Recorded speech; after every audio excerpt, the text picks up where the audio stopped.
Bienvenue sur Mass Agri, la chaîne qui parle de vulgarisation agricole ici au Sénégal.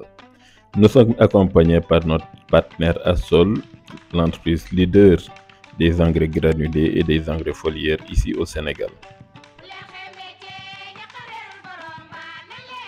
Je suis Mohamed Seck, ingénieur agronome travaillant dans la société Mass Agri. Aujourd'hui, nous allons parler de la respiration des plantes. Le processus de la respiration chez les plantes implique l'utilisation des sucres produits pendant la photosynthèse, ainsi que l'utilisation d'oxygène pour produire de l'énergie pour la croissance. À plusieurs égards, la respiration est le contraire de la photosynthèse. Dans un environnement naturel, les plantes produisent leur propre nourriture pour survivre. Elles utilisent le dioxyde de carbone CO2 présent dans l'environnement pour produire des sucres et de l'oxygène O2, lesquels peuvent être utilisés plus tard comme source d'énergie.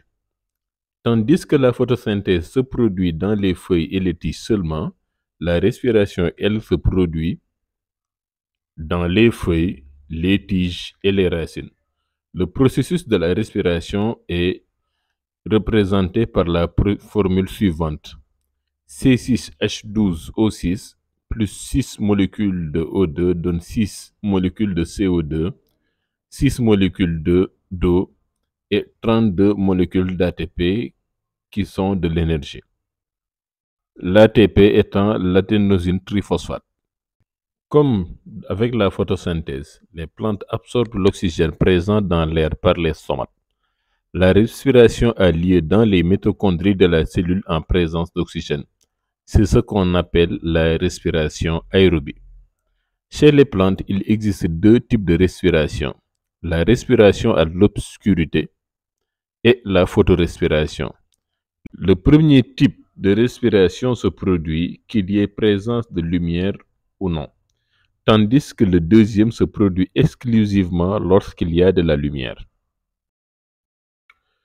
Les plantes respirent 24 heures par jour, mais la respiration de nuit est plus évidente parce que le processus de photosynthèse cesse. Pendant la nuit, il est très important que la température soit plus fraîche que pendant le jour. Sinon, les plantes pourraient subir un stress.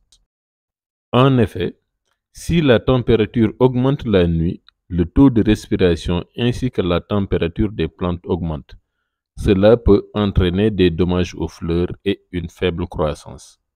Les racines respirent comme nous. Des plantes différentes ont des besoins en oxygène différents pour leur système racinaire.